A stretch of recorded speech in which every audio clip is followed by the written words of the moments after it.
तो नमस्कार दोस्तों, गुड मॉर्निंग। तो आज फिर से सहारा का बात होगा। सहारा में जिनका पैसा एक बार मिल चुका है उनके बारे में बात होगा। जिनका एक बार 50,000, 10,000, 10,000 मिला है या 50,000 मिल रहा है, जितना भी मिला है उसी पर बात होगा आज कि सर मेरा पैसा तो एक बार आ चुका है 10,000। वो 2024 में भी बहुत लोगों का आ चुका है। 2024 में अक्टूबर में, दिसंबर में, जनवरी में, फरवरी में, किसी का आया 2025 में, और 2025 से आना शुरू हो गया कि 50,000 करके।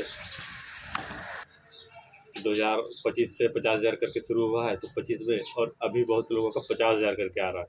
तो इसी पर बात होगा कि 50,000 हमको तो 10,000 मिल चुका है और मेरा था 60,000, 70,000, 80,000 का। तो अभी मुझे 10,000 के बाद 50,000 क्यों नहीं आया, या कब आएगा मेरा पैसा, या फिर मेरा 3 से 4 था, एक में पास हुआ, दूसरा में नहीं हुआ, क्यों नहीं हुआ। तो दोस्तों, सहारा का ये CRCS पोर्टल है, इसमें इस तरह काम कर रहा है कि आपका पहले का जो है बॉन्ड, जो 4 बॉन्ड में अगर कोई पास हुआ है, जिसका रिजेक्ट नहीं हुआ है या डिसलाइन नहीं हुआ, आपका किसी तरह से जो पास हुआ है, उन सारों में से एगो पास हुआ था। एगो में तो आपका अगर 40,000 का था या 20,000 का, तो उसमें आपको 10,000 मिल चुका है।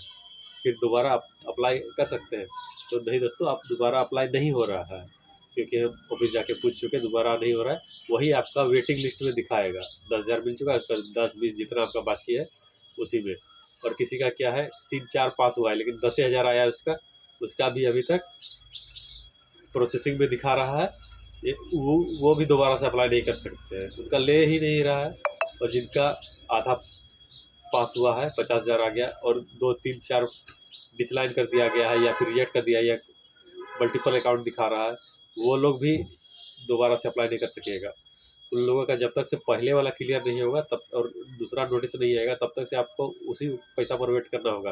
अगर 10,000, 20,000 या 50,000 मिल गया, उसमें अगर 10, 20, 30 बाकी है, तो वही पैसा को आपका बाद में भेजा जाएगा। लेकिन अभी भेज नहीं जा रहा है। जैसे आपका, मेरा खुद का ही सहारा इंडिया में मल्टीपल जगह जमा था। जैसे एक जगह मेरा यहाँ जमा है, एक जगह दूसरे एजेंट के पास दूसरे जगह जमा है, तो उसमें तीसरे एजेंट के पास तीसरे जगह जमा है। तो उसमें एजेंट, हम लोग जानते थे ना, एजेंट कभी कोई जानता था कि उसमें क्या करना होगा। तो वो एजेंट अपनी सुविधा के लिए क्या करते थे, वो नहीं पूछते थे कि आपका सहारा में एक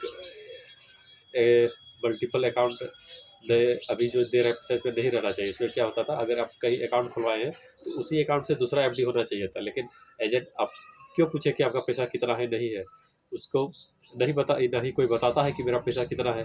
तो वो दूसरी जगह डायरेक्ट बिना बताए ही खुलवा लेते थे पैसा, RD FD का। तो वो पैसा दोस्तों डायरेक्ट आपका खाता में जब खुलता था तो दे देता था। लेकिन अब तो पैसा फंस गया सबका, सरकार के पास पैसा चला गया कोर्ट के पास। तो अब क्या कर रहा है, अगर आपका पैसा 10,000 आ गया, उसी वेटिंग लिस्ट में है, तो इंतजार कीजिए। और जो आपका मल्टीपल अकाउंट दिखा रहा है, चाहे डिसलाइन कर दिया गया है, चाहे किसी तरह रिजेक्ट कर दिया है, वो दोबारा से आप अप्लाई ही नहीं कर सकते, लेगा ही नहीं, ना पास होगा। दूसरे के जहाँ भी दीजिएगा वो पैसा ही बर्बाद है।